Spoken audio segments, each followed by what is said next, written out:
In this module, we will look at what regulated activity is and how it may affect the type of work that you as a solicitor may carry out. Companies involved in a wider range of activities and specified investments must be regulated by the Financial Conduct Authority.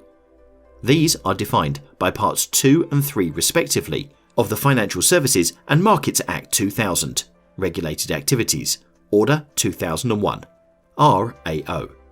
An activity is a regulated activity for the purposes of this Act if it is an activity of a specified kind which is carried on by the way of business and relates to an investment of a specified kind. Investment includes any asset, right or interest. Specified means specified in an order made by the Treasury. Specified investments include deposits, rights under a contract of insurance. This would include, for example, life assurance policies, defective title indemnity, and other insurance contracts such as household and buildings insurance against the risk of fire or destruction, mortgage protection policies, and legal expenses insurance.